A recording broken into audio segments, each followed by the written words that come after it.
You're still achieving, you're still reliable, you're still the one that everyone counts on.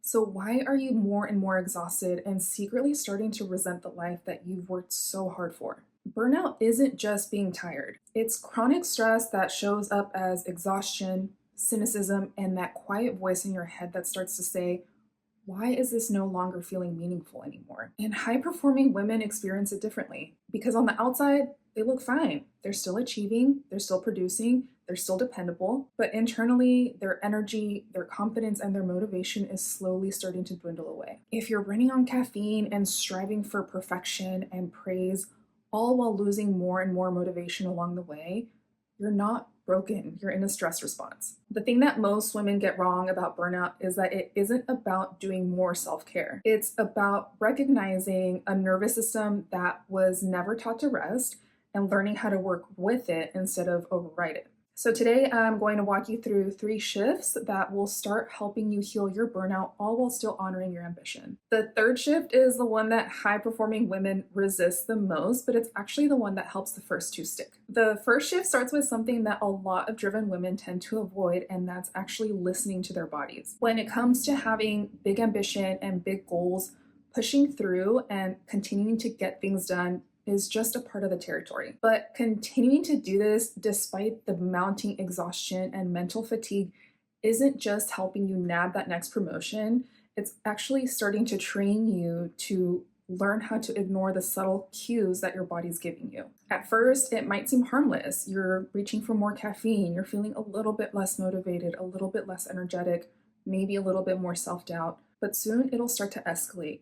Anxiety, depression, irritability, disconnection. And because from the outside nothing is technically wrong, you assume that you just need to push harder. Slowly, you start to lose more and more connection to yourself and the things that truly nourish you. The first step to start reconnecting with your body is to take a small but honest inventory of your life. Take a look at each of the present circumstances that are a part of your daily life, not just your career, but also your home life and the relationships and people that you surround yourself with on a daily basis. Ask yourself, what feels draining and like it takes up a lot more energy than it returns? This can often show up as physical fatigue or maybe a lack of clarity, brain fog, and inability to think. And it can often also bring up a lot of resentment, cynicism, maybe negative thought spirals, or a constant sense of urgency or like you're regularly self-sacrificing. Now ask yourself, which ones do the opposite? What feels fulfilling and energizing? What gets you excited? Or maybe it's a little bit softer, like a soft feeling of peace and joy.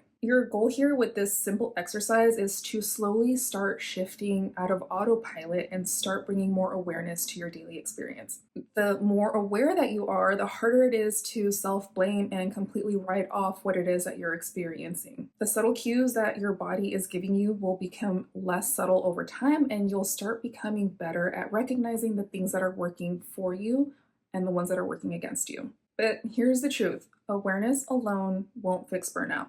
You can track your energy, know exactly what it is or who it is that is taking that energy away from you. But if you're not changing the behavior, it's just going to continue on in this cycle. If nothing in your external world changes, your body is going to continue operating in survival mode. Because even though one aspect of burnout does come from doing too much, it also comes from doing too much without protection. And this is one area that high performing women seem to struggle with the most. You're undoubtedly good at showing up, but chances are you're a lot less practiced at saying no. So the next shift isn't about doing less randomly, it's about being more intentional about protecting your energy in the process. It's really common for high performing women to feel like they should be able to do it all. It looks like answering that Slack message at 9:30 p.m. because it'll only take a second. It looks like saying yes to the committee, the favor, the project, because you know that you can handle it, but then later on, you don't understand where that soft building resentment is coming from. The truth is that that's not discipline, that actually is self-abandonment. And if you're relating to this and you're starting to realize that you've been overriding your nervous system for years,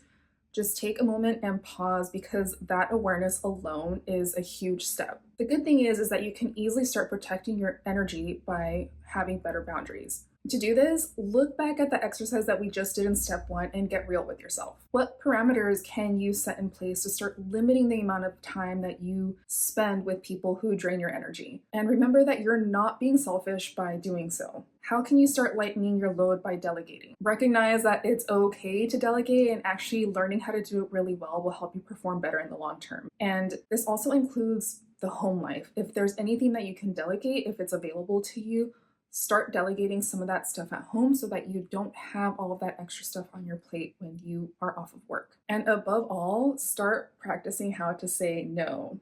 Most of the time, you don't owe anyone an explanation. It may sound simple, but boundaries are incredibly important and they're incredibly powerful. And the truth is that at first, it will likely bring up some guilt. It will be uncomfortable, and it may even feel a little bit scary. Remember to be kind to yourself during this phase. You can set boundaries perfectly and still feel like a failure for needing them. Recovering from burnout isn't just about changing the behavior, it's also about changing how you relate to yourself. And that's where self-compassion and actual support come in. There is an internal dialogue that is common to high-performing women that tends to exacerbate the feelings of shame and guilt about what it is that they're experiencing. They often feel like they're weak or like they're a failure for experiencing what they are. Guilt comes in when they take time for themselves, which makes rest and saying no a lot more difficult than it should be. High-performing women tend to only feel safe when they are achieving something. So when they take that moment to slow down and rest, their brain interprets it as danger. To start shifting away from this mentality, make a list of all of the things that you've achieved so far.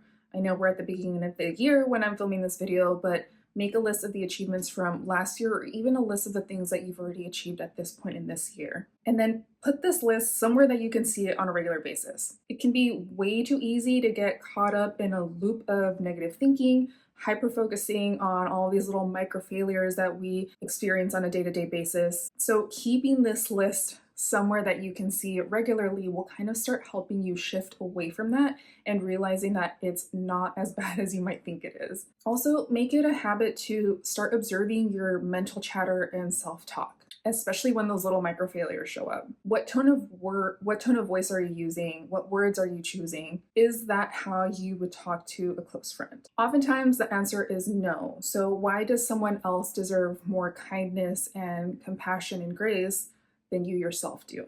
Another way that you can start alleviating some of that pressure is to open up to someone that you trust, someone that's close to you, a partner, a friend, or someone that you really trust at work. The shame and the guilt that go hand in hand with burnout can make it really easy to self-isolate. This in turn makes it really easy to fall back into old patterns, even while you're trying to actively heal that burnout. It's human and perfectly healthy to lean on others for support. Talking to others that know us best can really offer a different perspective, and that can really contribute to the healing process. Notice that healing from burnout is a progression. The healing process is rarely, if ever, linear. And even if it looks different for everyone, the steps are the same. First, you start reconnecting with your body. Then you begin protecting your energy with a little bit more intention. Finally, you work on softening the way that you relate to yourself and your experience. This is how high-performing women learn to stop overriding their nervous systems while still honoring their ambition. You don't have to shrink your ambition. You just have to expand your capacity for rest.